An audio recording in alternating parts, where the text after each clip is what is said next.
師傅咧成日都遊走大江南北啊，去唔同嘅地方做出一啲唔同嘅即係風水勘測啦，無論陽宅啦，甚至乎係陰宅。如果你想知嗰個人佢揀嘅地方啱唔啱自己，我哋都有好多方法去做。當然啦，譬如我哋打開個羅庚梗係知啦。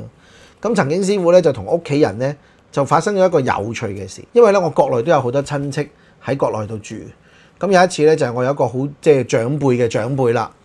就係我嫲嫲嘅一個弟弟，即係我哋叫舅公咧，就過咗身。咁咧，我啲堂姑姐咧，即係我爸爸啲堂妹咧，就揾我去咧幫佢揀一個山墳嘅墳地。嗱，真係好好彩喎，又俾我咧舅公咧，真係福人咧就撞到個福地，由佢個嫡孫就將佢擺咗落去一個咧好啱嘅位置。有啲朋友都會問師傅，咁點樣為之啱嘅位置啊？咁你都知啦，而家國內咧，如果就算佢土葬都好啦，佢唔係成個屍體瞓落去嘅。係咪即係唔係好似我哋咁以前成個棺材落去？佢係用啲骨植位。如果大家聽過就係成個骨執嘅，執咗落以前我哋叫做中國人講嘅金塔嘅裏邊，其實都有力個噃。咁咧佢就好好彩啦，即係揾到我啊嘛，係咪？自己親人去做，甚至乎我都係佢哋即係叫做旁支嘅後人啦咁樣。咁我直頭係企落去我舅公嗰個墳地裏邊咧去度位啊。咁然後跟住發現到咧，佢都一定係利到佢哋咧2到3代人。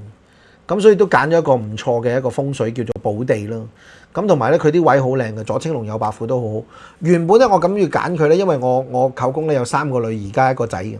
咁我原本揀一個咧就係右邊白虎位靚啲嘅。咁點知咧我啲姑姐個個都好好咧，因為佢哋都揀得幾好。咁佢哋都話唔好啦。咁最緊要咧就係細佬好嘅，咁佢個仔咧，因為佢有個仔㗎啦，咁都希望好喎。咁所以我就話好啦，咁啊聽佢哋嘅意見，咁啊揀咗一個所謂嘅風水寶地啦嚇。咁然之後我哋就去安葬咗佢之後，第一要揀日子啦，第二真係揀咗一個好嘅地方啦，第三就係我連地主啊，即係佢嗰個墳地裏邊嘅土地公公咧，我都重新安過，甚至乎借埋側邊嘅龍氣過嚟。咁有啲朋友都會問師傅，龍氣有得借嘅咩？有㗎，其實我哋可以安土地咧，安土地有5龍符啊。有5龍符就即係借東南西北5條龍，即係木火土金水5條龍嘅力量借咗過嚟，就即係你唔好聽啲咁講，就即係借埋人哋嗰啲運可以過下嚟用下咯咁樣，咁啊即係借咗呢笪地嘅地力過嚟，咁可以用嚟用下個噃。咁因為你有20年啦，咁當然佢旺到後人就唔止20年啦。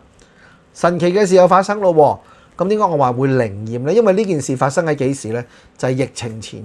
咁而家疫情到而家都過咗5、6年啦，咁啊真係10年人事都幾翻身，何況你5、6年咧都翻2番啦啩？咁咧佢撞咗落去之後咧，我舅公佢個嫡孫咧就原本估佢咧就考唔到重點嘅大學嘅，點知佢以一個不錯嘅成績就考到重點大學。咁我表嬸咧就直頭仲大鵬筵席，係咪令到佢咧突然間即係覺得哇係要大宴親朋啦？另外就係我表嬸。佢嗰個地方咧，又竟然咧好彩地咧，被政府劃分為咧要收羅嘅地方喎，無端端咧有啲補償咧，就補翻100幾200萬俾佢喎，係嘛？咁咧又俾佢又富起嚟喎。到幾年後，我表弟都畢埋業啦，竟然又揾到一份咧唔錯嘅工作喎，喺政府嘅一啲即係我哋叫體制內啦嘅單位裏邊咧揾一份唔錯嘅工作都幾好啊！咁嘅話咧，其實對於我哋嚟講咧，都係一個好嘅發展，或者都係一個好嘅表現。所以如果有興趣嘅朋友咧，不妨可以考慮揾師傅咧睇下你嘅陽宅或者陰宅嘅。